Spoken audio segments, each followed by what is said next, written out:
Добар ден, почитувани. Го следите магазинот за родителство. 0+ месеци на телевизија Телма. Нема родители што не се запрашале дали добро напредува нивното бебе и колку треба да порасне до првиот роден ден. Колку често бебето треба да се мери и да добива во тежина во првите 12 месеци, ќе прашаме доктор Митка Тренчева, педијатар. Атопискиот дерматитис е чест проблем во доенечка возраст и кај малите деца. Треба ли да се избегнуваат одредени прехранбени продукти во исхраната на децата со екземи на кожата? Разговараме со доцент доктор Тена Нисетео, клинички педијатриски нутриционист од Хрватска. Разговорот ќе го проследите веднаш по рекламите и ќе имате можност да поставите и прашања во програма. Затоа, останете на Телма.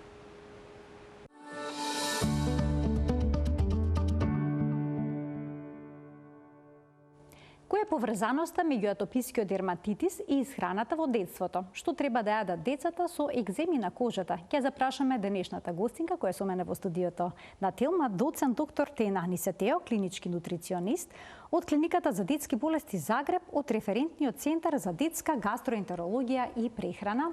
Добре ни дојдовте во студиото на Телма и добар ден. Dobar dan, jako mi je drago da sam ovdje s vama i počašćena sam biti ovdje. Hvala na pozivu. Атопискиот дерматитис е мощна честа состојба во детството. Се јавува кај 60% од децата во првата година и е навистина тешко да се менаџира оваа состојба. Па колку често атопискиот дерматитис, односно екземите на кожата, се поврзани со исхраната? Zapravo jedan veliki broj djece, čak preko 20-30% djece ima atopijski dermatitis i udruženu alergiju na hranu.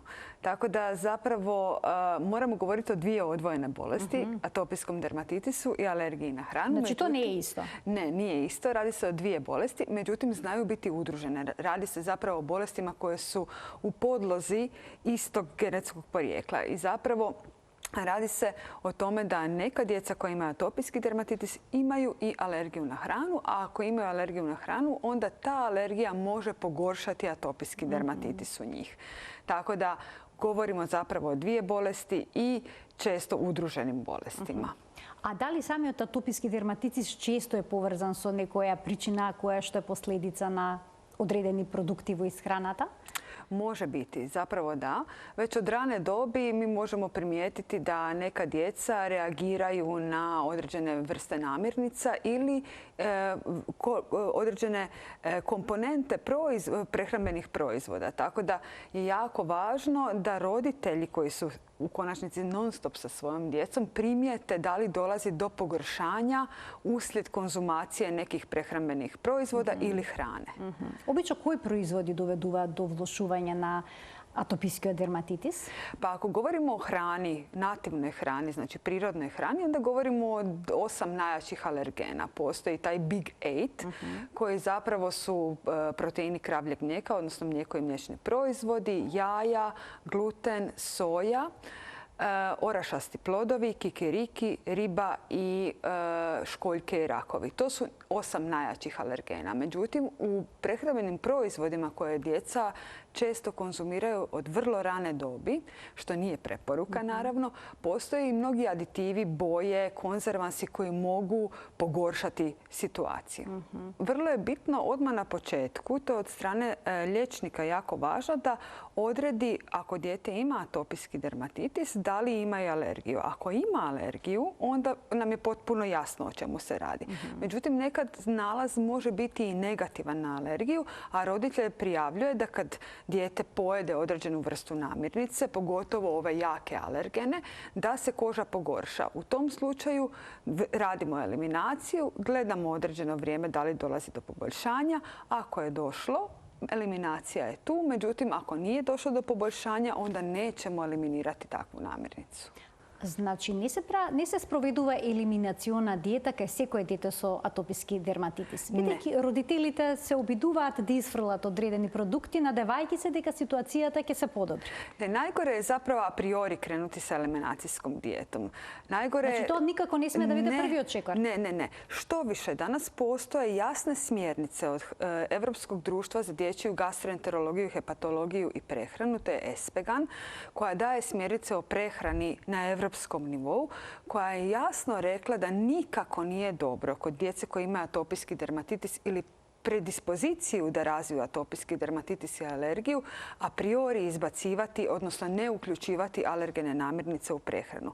Jer time zapravo situaciju možemo još više pogoršati. Nedavanje alergena i a priori izbacivanje, odnosno ne uvođenje alergena u dječju prehranu može zapravo napraviti upravo ono što ne želimo, a to je prouzročiti nastanak alergije ili atopijskog dermatitisa. Tako da je prehrana u djece koja imaju atopijski dermatitis normalna kao i kod sve druge dojenčadi i male djece, a ako se primijeti nešto, ako dođe do nekog pogoršanja ili se vidi da je prisutna alergija, onda se vrši eliminacija. A priori, molim vas roditelji, nikako izbacivati namirnice iz prehrane ili ih slučajno ne uvoditi od straha. A što je s onije bebinja što цицаат се уште се на доење, а развиваат атописки дерматитис поради исхраната на мајката? Дали мајката треба да направи пак некакви модификации во незината исхрана за да се смири атопискиот дерматитис ке бебето или ne? Pa ovako, opet ista stvar. Znači, ako je majka zaista primijetila da tijekom dojenja, procesa dojenja, a ona konzumira sve, dolazi do pogoršanja kliničke slike atopijskog dermatitisa uslijed konzumacije, kad ona konzumira različite vrste namirnica ili neku konkretno, recimo to najčešće bude mlijeko ili mliječni proizvodi, vidi da djetetu se pogorša klinička slika atopijskog dermatitisa, da je nervoznije, da teže spava, da se hoće više češati, da je koža upaljenija, onda savjetujemo majci da eliminira iz prehrane tu određenu namirnicu ili skupinu namirnica. Konkretno to najčešće bude mlijeko i mliječni proizvodi. Ako kroz nekoliko tjedana vidimo poboljšanje, to nam je čisti dokaz da se radi zapravo o potencijalnoj alergiji na protein kravljeg mlijeka ili neku drugu namirnicu. Ako ne vidimo poboljšanje, ako majka kaže da se isto događa, onda ne mora nužno biti hrana u pitanju. Tako da majke dojilje, isto kao i djeca, ne bi trebale a priori izbacivati iz prehrane alergene, nego vidjeti, proučiti svoje dijete, gledati promjene na svom djetetu. Ako ih vidi i jasno povezuje s nekom namirnicom, napraviti eliminaciju kroz par tjedana, promatrati i dalje svoje dijete kako se ponaša. Ako je došlo do poboljšanja, ostaviti eliminaciju. Ako nije došlo, vratiti nazad namirnicu koju je izbacila. Pritom, jako važno, ako je došlo do eliminacije, osobito kravljeg mlijeka i mliječnih proizvoda, što je najčešće, treba paziti i na majku. Majka je izvor hrane svome djetetu i utoliko je bitno da majka isto bude suplementirana ako nema cijelu jednu skupinu namirnica u svojoj prehrani. Znači to može da bude problem i za njeziното zdravlje? Apsolutno, apsolutno. A postoјат ли некакви продукти, одреден тип на храна, која што е антиинфламаторна и која што може да му помогне на бебето или пак на детето со атописки дерматиз во смирувањето на клиничката слика? Pa vjeruje se da postoje zapravo namirnice koje djeluju protuupalno, odnosno komponente namirnica koje djeluju protuupalno i zna se, sada je to već znanstvena činjenica, da omega-3 masne kiseline zajedno sa gamma-linolenskom masnom kiselinom zaista djeluju protuupalno. To je zapravo činjenica koja se odnosi na sve upalne bolesti. Ali kad je riječ baš o koži i atopijskom dermatitisu, onda zaista pričamo o omega-3 masnim kiselinama i gamma-linolenskoj masnoj kiselini i vitaminu D, koji su dokazano na različite načine kroz mnoštvo studija pokazali da djeluju iznutra prema vani na način da smanjuju upalu, znači djeluju na imunološki sustav i time posljedično na samu kožu. Zbog čega mi zapravo volimo dati povećane doze djeci kao suplement omega-3 masne kiseline zajedno sa gamma-linolenskom masnom kiselinom i naravno obavezno vitamin D koji se ovako jednako suplementira kroz prvu godinu, drugu i treću, u nešto većim dozama, ali mora biti individualizirani pristup prema djetetu kad je riječ o vitaminu D. Смее на детето да му се дава риба, бидејќи споменавте омега-3. Апсолутно, да. Некои родители сметат дека рибата е исто така силен алерген, па ја елиминираат од исхраната. Но може ли пак таа да има антиинфламаторно дејство и да биде Tako je. Više možete napraviti štete eliminacijom nego neeliminacijom. Zapravo, riba je jedan od najboljih izvora proteina i omega-3 masnih kiselina, najprirodniji izvor omega-3 masnih kiselina i apsolutno kao nutricionist promoviram jedenje ribe od rane dječje dobi pa zauvijek. A што е со морковот? Вела дека бета-каротенот исто така помага кај атопискиот дерматитис. Дали може да се даде обоен зеленчук кој што всушност содржи beta-karoten? Pa realno beta-karotena, općenito, to je provitamin vitamina A i gotovo nijedno dijete na ovom svijetu, nijedna osoba na ovom svijetu nema manjak vitamina A. Mi zapravo jedemo hranu koja je bogata vitaminom A, odnosno beta-karotenom. Prvenstveno mrkva, pa dalje sve narančaste i žute namirnice su bogate ovim vitaminom. Ne možemo napraviti štetu, no možemo pretjerati. I mi smo u klinici vidjeli zaista djecu koja su narančasta.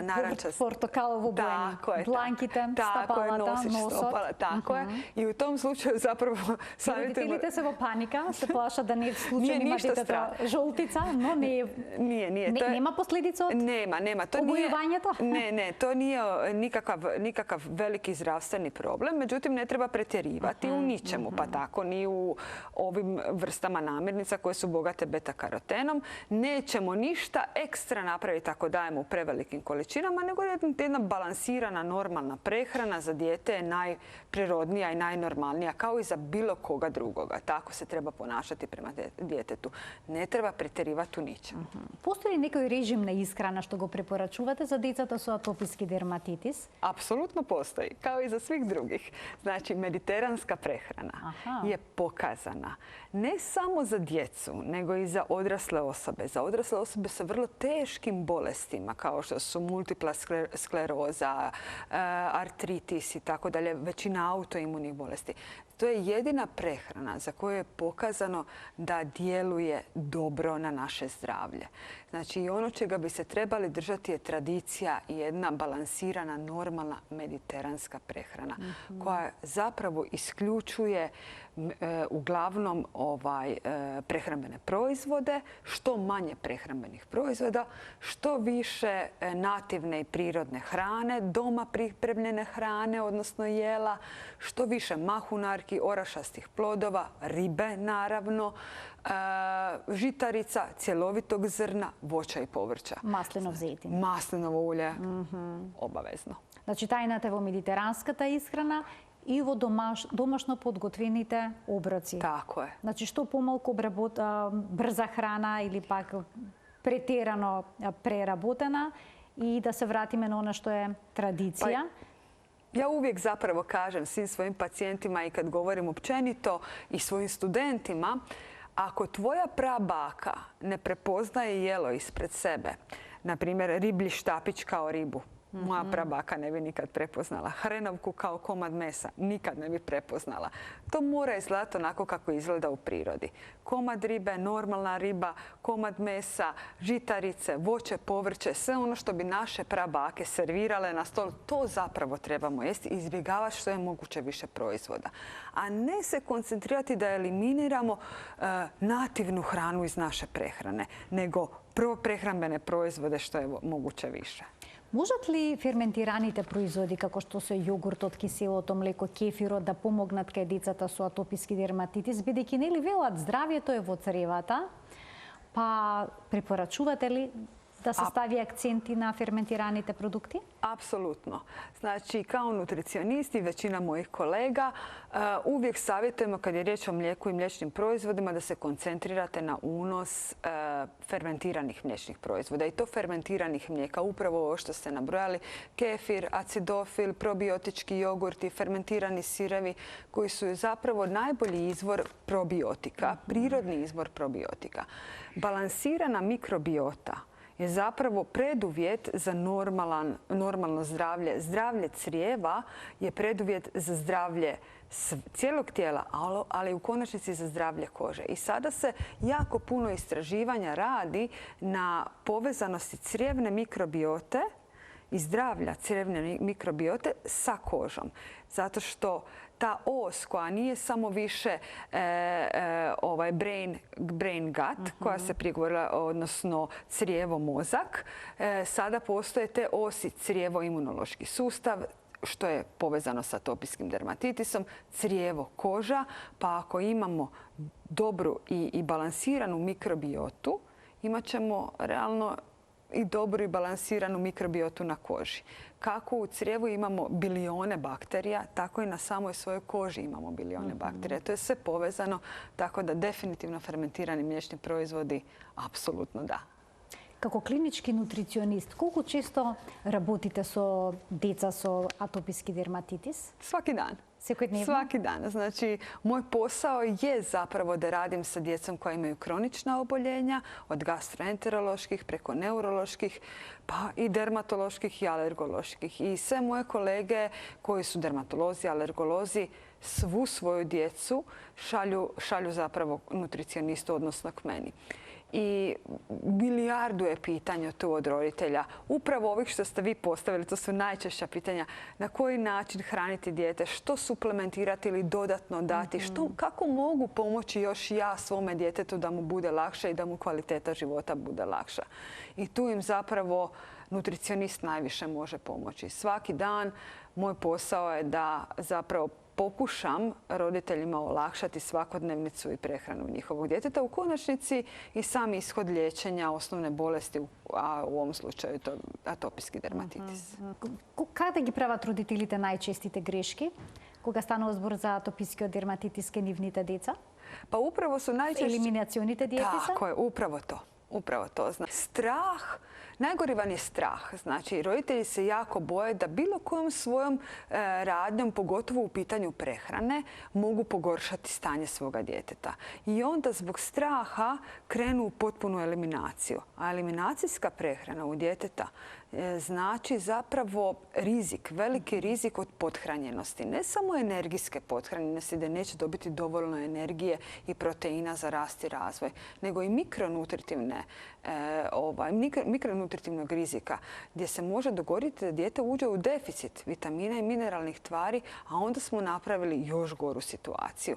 Ne ono što smo htjeli da im spriječimo nekakvo pogoršanje, nego smo zapravo eliminacijskim dijetama koje nisu kontrolirane i nisu možda potrebne napravili još gore svome djetetu. Tako da to je ono što najgore možemo napraviti. Zato stalno pričam, ko papagaj, stalno ponavljam, nemojte ići slijepo u eliminacijsku prehranu, promatrajte svoje dijete, ako vidite pogoršanje svakako recite to i probat ćemo skupa napraviti eliminaciju. Ako dođe do poboljšanja, odlično, znamo što je problem. Ako ne dođe, vraćamo nazad sve i idemo dalje sa normalnom prehranom. Доколку се направи елиминациона диета која што дава резултат, значи се отстрани одреден продукт, колку време може таква диета да се спроведува kaj djeta? Jako dugo, zapravo jako dugo. Neka djeca do iznad godine dana, neka do 3. godine, neka ja imam pacijente do 5., 6., pa čak i 15. godine koji stvarno moraju biti na eliminacijskoj prehrani. Međutim, onda je važno znati koje su to skupine namirnica koje smo eliminirali, koji su rizici eliminacije i koje suplemente mi moramo ili zamjene za te namirnice dati tom djetetu da se i dalje normalno raste i razvija. Osnova liječenja svake kronične bolesti, uključujući atopijski dermatitis, je da djetetu omogućimo normalan rast i razvoj. Ne smijemo naštetiti njegovom rastu i razvoju. To je ideja. Zato bilo koja eliminacijska dijeta zahtijeva praćenje nutricionista i adekvatne zamjene za eliminaciju ili suplementaciju za eliminaciju. Так, на елиминацијата очигледно воопшто не е наивна, особено во детска возраст, кога детето е во период на раст и развој. Јас ви благодарам многу за вашето денешно гостување во магазинот за родителство 0+ месеци и за појаснувањето што ги дадовте поврзани со исхраната и оваа честа состојба, односно болест кај децата. Hvala lijepo. Почитувам ни, а ние продолжуваме понатаму.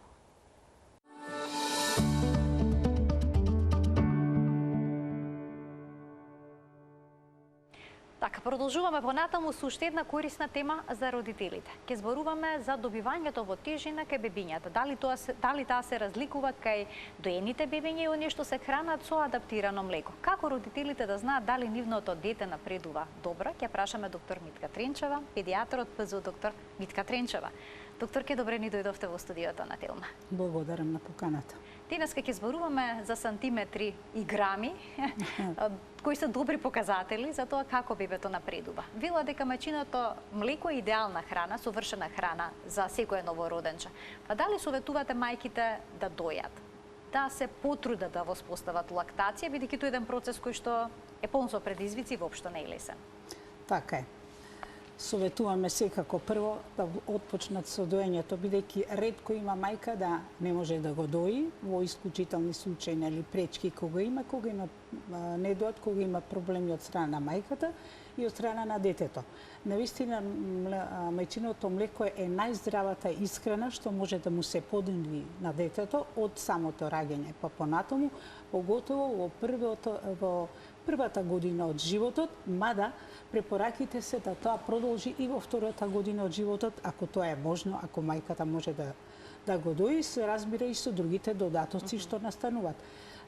Доењето, значи, мајчиното млеко е така прилагодено во својот квалитет да може да ги задоволи нутритивните потребни на едно доенче потреби за неговиот раст и развој.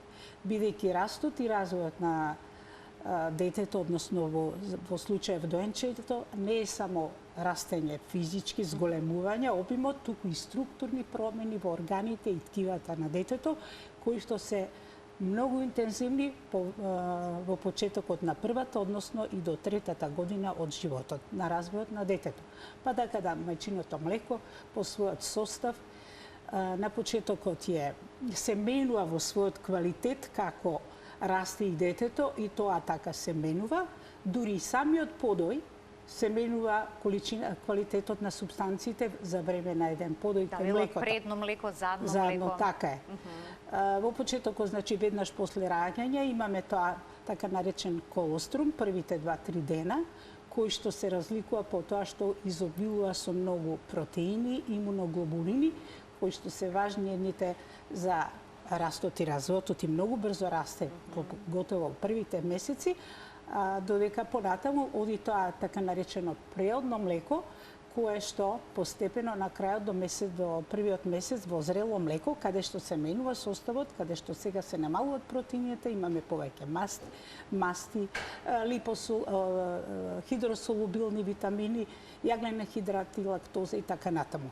Значи, се менува према квалитет, се менува млекото према растот и на возраста на доенчето. Во почетокот, првите 2-3 дена колострумиот е околу 50 мл дневно, понатаму се зголемува, така да на крајот на месецот може една мајка да произведе и од 800 до 1000 мл млеко, што е многу битно за растот и развојот на детето. Докторке, што е со оние мајки кои што нема да успеат во процесот на доењето? Какво млеко да му дадат? Дали секогаш адаптираната формула треба да биде избор или пак опција е разредено кравио, свежо млеко или пак тетрапак? Значи не се понудува кравио, поготово разредено млеко, ниту козјо млеко, само да не сгрешиме, бидејќи козјо адаптирано има, тоа е веќе друго, и адаптирана формула која што всушност е модификација на кравиото млеко, многу приближно до мајчиното млеко. Се разбира, не може да го стигне, поготово што мајчиното млеко има такви фактори кои што не може тука да ги има во адаптираното млеко, како што се имуноглобулините, некои други фактори на раст, хормони, ензими и така натаму. Меѓутоа е приближно и затоа го понудуваме и тоа во тие случаи кога навистина не може да дојат, дали мајката има нешто проблеми, операција на градата, други болести, ако има, нема пупки, не може да фати, па се обидуваат и со силиконски брадавици, меѓутоа ако и тоа е неуспешно или на крај нема млеко, ако е во некоја стресна ситуација, и тоа може дури да биде пречка, односно во намалување на излачувањето на млекото, или пак пие некои лекови кои што се контраиндицирани за време на доењето, или пак пречки од самото бебе, не може да цица, е незрело, недоносено и тие уште немаат ни развиен рефлекс, тогаш па кај нив и хранењето да, може од мајчиното млеко, меѓутоа начинот на хранење е друг, преку назогастрична сонда и така натаму. Значи, во исклучителни случаи, кога мајките не можат да дојат, тогаш препорачуваме млеко по формула, кој што исто така по својот состав нели се прилагодени према детската возраст, па имаме за прематурни, па имаме единица, па имаме двојка и тројка за над 1 година возраст. Доктор, ке бебињата кога ќе се вратат во домот, обично губа дел од родилната тежина. Да. Зошто е тоа така? Губат, да, во почетокот, затоа што и прво не се хранат во тој момент. 10% додека се навикнат на доењето со мајката, 10% од тежината, од родилната тежина губат после раѓање. Меѓутоа, понатаму со стимулирањето на цицањето, значи постепено се зголемува тежината, така да таа родилна време треба да ја вратат за 1, максимум до 2 недели треба да ја вратат родилната тежина, така да мајките треба да бидат стрпливи, да се наоружат со трпение и со љубов да му пристапуваат на детенцето, тоа ќе почне, ако има рефлекс на доење, ќе си ја надокнади тежината. И да не ги фаќа паника во тие моменти, но што ако бебето не успее да ја постигне, односно да врати родилната тежина, да тие недела 2? Ке оди ке се јави кај педијатар. Педијатрот ќе процени дали навистина нема мајката млеко, да нема проблем со самото дете. Гледајќи потоа треба да се советува и на мајката да види како е столицата на детето, дали се пелените нели мокри, ако добро цица, секоја повиткување што велат они мокро до гуша, бојата на столицата, мада таа обично се вели зелена столица, кај доените мисламе столица на глад, што не е секогаш така, значи и бојата на столицата се менува во зависност колку се задржува во цревата, па така може да биде, ако е подолго трае да биде зеленкаста, жолта до семп боја, или ако има хипербилирубеминија жолтица, може исто така да биде позеленкаста столица. Меѓутоа тоа не треба да ги паничи мајките, односно родителите, бидејќи ако напредува, нели кога ќе одат кај педијаторот, нема други никакви пречки, само самата боја не е причина веднаш за паника. А како треба да изгледа напредувањето во тежина кај бебето, кај новороденчето во првите месеци од живот? Па вака во глобала велиме 20-25 до 30 грама на дневно треба да добива. Значи, околу 800 грама првите 3 месеца добиваат. Тоа е минимумот што се очекува да го добијат? Да, тоа е просекот. Додека кај... А тоа е просекот? Тоа е просекот. Додека кај после втората половина, после 6-тиот месец, веќе 20 грама дневно, односно последните 3 месеци од годината, односно од последното тромесечие, и 300 до 350 грама надавање месечно е во ред. Така да доенчето, тоа што се раѓа, ја дуплира својата тежина околу 5-тиот до 6-тиот месец, а ја утростручува на 1 година. Тоа е просекот што треба да го очекуваат родителите и да не се паничат, бидејќи па сите не можат деца исто да напредуваат, бидејќи тука е и генетиката, нели, со каков потенцијал се раѓа детето, толку и ќе очекуваме. Понатаму може да се развијат, да настанат и некои скокови во растот, на развојот на детето, па во тој период да детето не цица доволно, вознемирено е, плачливо е, што уште така ќе ги возбуди родителите, поготоа мајката, па ќе помисли дека јас сега немам млеко, па некојаш и веднаш посегнуваат и по млеко, по формула за да... А обично на која возраст ке бебињата се буват овие скокови во развој? Има ли некакви правила или исто е индивидуално? Добро, и индивидуално, но има некои правила. Се смета дека има 10 скокови во развој во првите 20 месеци од животот, што не значи дека тие се дефинитивни, си продолжуваат и понатаму, бидејќи и до 3-та година има уште развој понатаму на децата.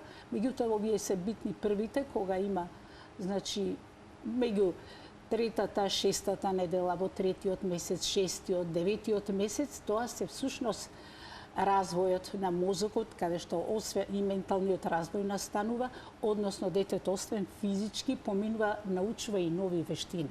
Всушност во овој период и овие скокови ги карактеризира така. Децата може да бидат разразливи, плачливи, понекогаш да имаат зголемена потреба нели на исхрана, бидејќи расте, има поголеми енергетски потреби што треба да ги задоволи, па ги плаши тоа нели родителите. Меѓутоа да се успокои дека тие не траат овој период, е краток, трае неколку дена до една недела, а после ќе видите дека детето веќе научило некоја нова вештина, бидејќи во вториот веќе месец тоа има и веќе и социјален, да речем, развој, има некоја насмевка, веќе се загледува во родителите, може да испушта звуци.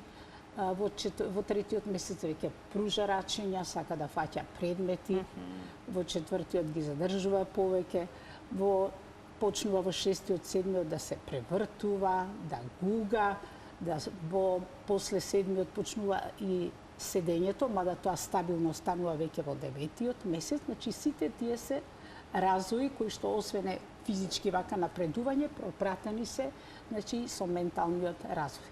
Ќе ги поканиме гледачите од овој момент да се вклучат во програма со дивни прашања. Доктор Митка Тренчева, педијатар, е гостинка во студиото на Телма. Таа ќе ги појасни сите дилеми кои што се поврзани со напредувањето на бебињата, а секако ќе даде одговори и на вашите прашања кои што се однесуваат на оваа проблематика. Велам проблематика, бидејќи, докторке, се случува децата да отстапуваат во развојот, односно во накачувањето на тежината од просекот. И сега што се презема во тие моменти?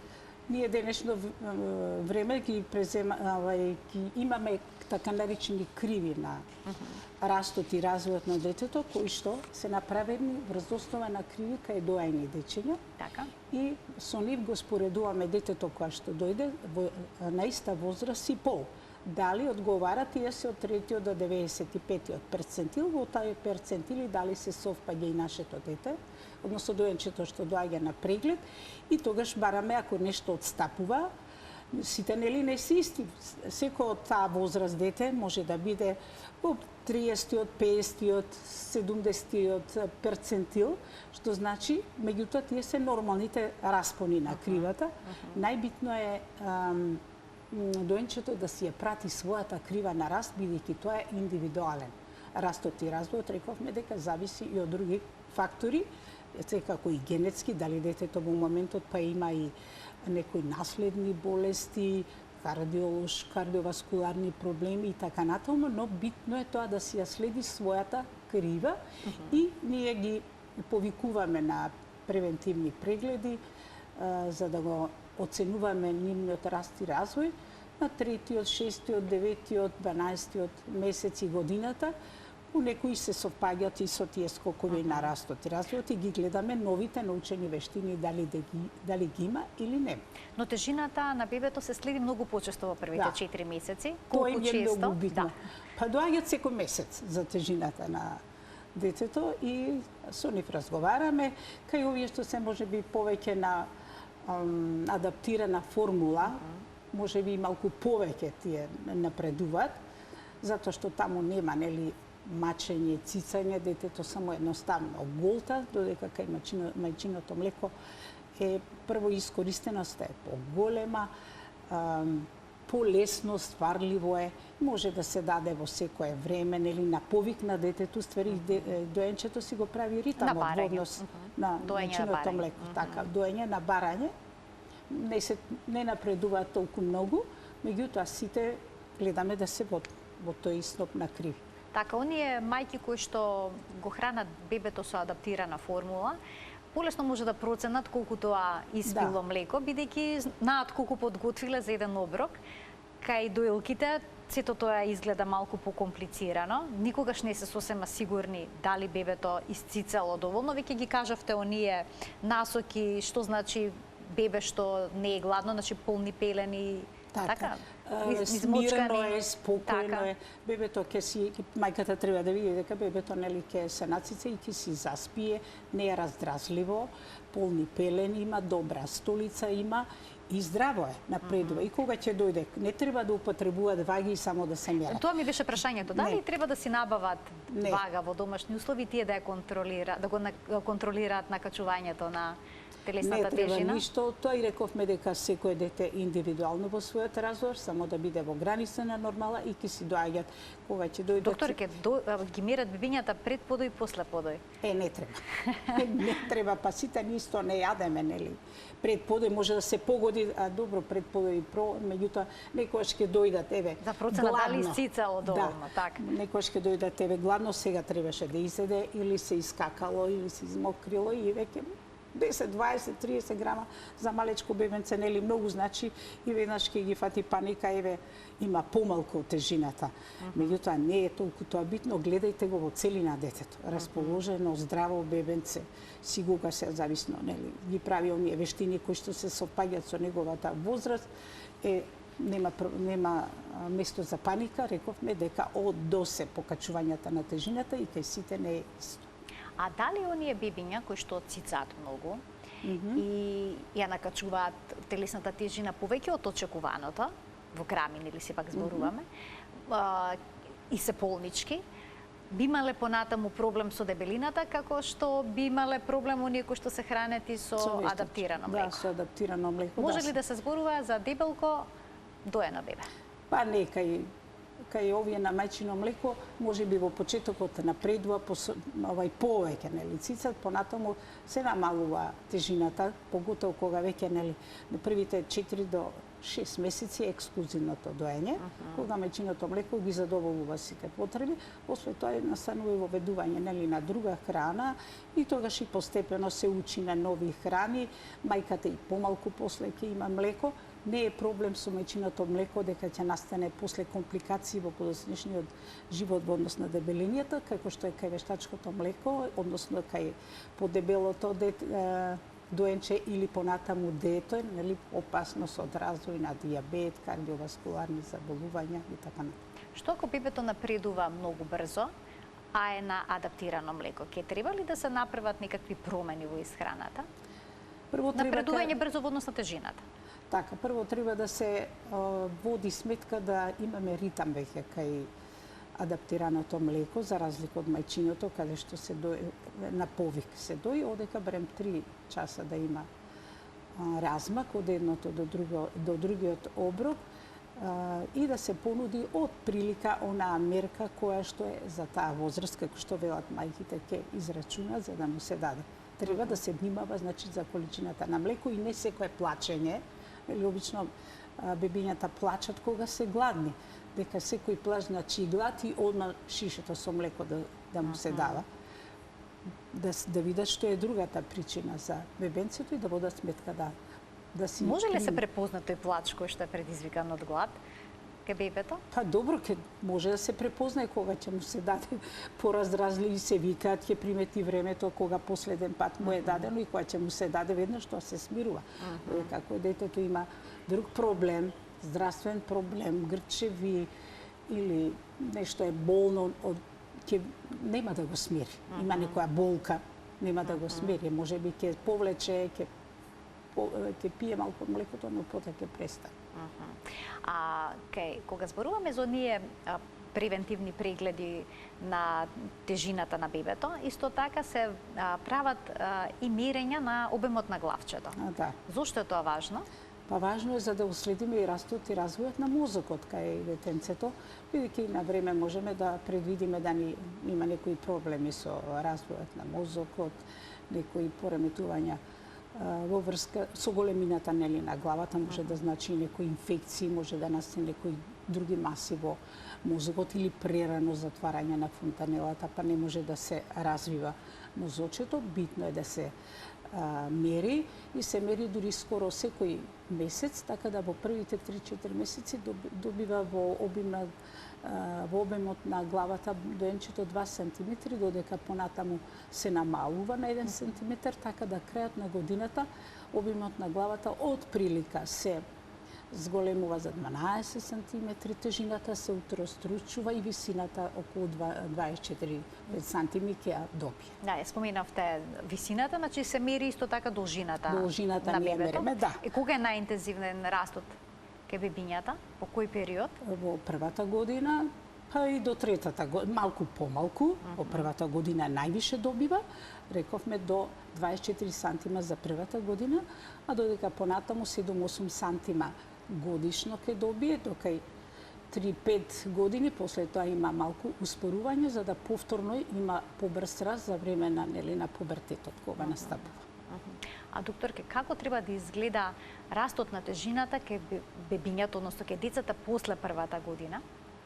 Па за целата година може многу понамален, може би за целата втора година, да речем, и до 3 килограми да добијат, што е нормално, бидејќи детето веќе е физички многу поактивно, ја запознава средината. Влие темпераментот на детето врз влие повеќе троши, покачувањето на тежината? Да, влие темпераментот, понекогаш толку ја истражуваат околината да можат и да заборават на јадење, меѓутоа тука се родителите тоа ги да потсетат, влие, значи поактивно и физички и повеќе троши и заради тоа нема толку напредок. До кога на бебето, односно на детето му е потребно млеко во исхраната? Веќе ги споменавте оние препораки на Светската здравствена организација во однос на мајчиното млеко и на доењето, но до кога има детето вистинска потреба од тоа? Па има додека е предшколско, меѓутоа у помала количина наутро може да си земе оброк со млеко, а потоа сите оброци Крави млеко, така? Да, на 2 години. Добро е и до 2 години, ако не го дои, да има и адаптирано млеко по можност. А после кравје млеко и тоа подобро е. Значи до втората година доење или адаптирано млеко, а потоа воведување на кравје млеко. Ако имат можност, барем по првата година обавезно да биде или доење или адаптирано. Понатаму, ако немаат финансиска можност, нели, може да пијат и кравје млеко, меѓутоа подобро се понудат овие преработките, ферментирано млеко, кисело млеко, јогурче, со пробиотици внатре, за да може и полесно стварливо и за стомачето. А и да се подобри микробиомот, кревниот микробиом, ќе ги вклучиме и гледачите. Добар ден! Добар ден за првиот гледач во денешната емисија, повелете. Ало, добар ден. Ве слушаме одлично, повелете, кој е вашето прашање? Вака, значи, сакав да прашам, имам бебе на возраст од 2,5 месеци. Бебето, мислам, според возраста на месеците не ја прима, мислам, потребната доза на количина на млеко, од причина што на саат време бара по 30, по 60, по 90 милилитри да пие млеко, плашливо. Само ќе замолам од реже малку погласно да ни пуштат во студио, бидејќи слабо слушаме во моментот. Вашето дете се храни со адаптирана формула, кога разбрав, на адаптирано млеко е на возраст од 2,5 месеци. Добро. И сега уште еднаш ако ве молам дозите. Според возраста на месеците не ја пие доволната количина на млеко. Така. Значи на саат време бара пие по 30, 60, 90 милилитри и на саат време бара дополнително да се храни, да јаде. Кога ќе направам поголема количина на млеко, односно милилитри според возраста, не го пие, останува млекото, го фрлам и после на саат време бара повторно да пие. А како напредува во тежината? Супер напредува, значи повеќе од тоа што треба, од препорачаната тежина на месечно ниво. Докторке, да имате прашање некоја? Па мислам дека немам прашање. Добро, ви благодарам за вклучувањето. Самата мајка кажа дека одлично напредува, тогаш немате мајка место за паника, значи кога одите на мерење, кога ви кажуваат дека извонредно не треба да се паничите, можда има периоди кога помалку или повеќе пие од млекото и вие го правите према таа формула што одговара за неговата возраст, само не видовме колку е детенцето во однос на тежината. Нели? Тоа е индивидуално колку ќе му израчуна, ама од прилика 2,5 во третиот месец се припрема од прилика околу 150 мл по оброк. Значи, како расте, се зголемуваат потребите, меѓутоа не секојаш може да ги испие.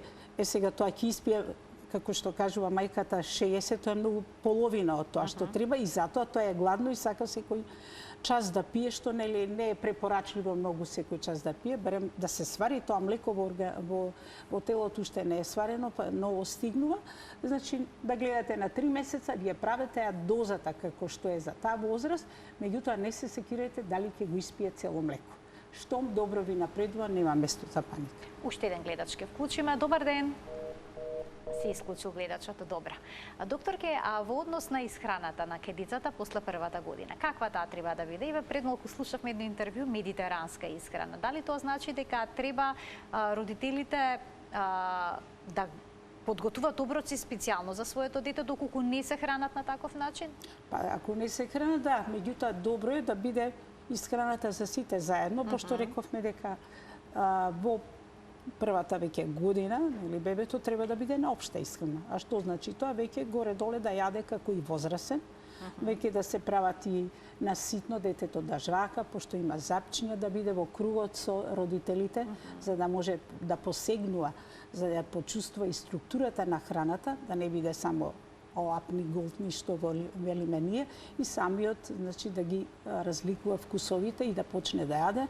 Добро е таа храна да биде подготвена дома, да биде здрава исхрана, да не биде оваа процесуирана исхрана, да се понудува на детенцево риба, која што е извор на омега-3 масни киселини, зеленчук да има во исхраната. Така. Овош е исто така. Разновидна и здрава, односно еве што рекеме медитеранска. Медитеранска исхрана, вела дека македонската кујна е многу блиска до медитеранската. Само треба да се направат некои благи модификации, повеќе внес на маслиново масло, мислам дека веќе сите тоа го правиме. Да го вклучиме следниот гледач. Добар ден. Уште еден гледач ке вклучиме во денешната емисија, во денешниот магазин за родителство 0+ месеци. Добар ден. Повелете, во програма сте. Само ќе ве замолам да го намалите тонот на телевизорот, да го следите разговорот преку слушалката. Добар ден, дали го намаливте тонот на телевизорот? Поздрав до студио. Ви благодарам. Добар ден. Сакам докторката да ја прашам за машко детенце се работи 5,5 години. Колку треба да има минимум тежина и минимум висина? Добро, ви благодарам за вклучувањето во програма. Докторке, може ли да се генерализира дете на 5 години? Колку треба да има висина, колку треба да има тежина?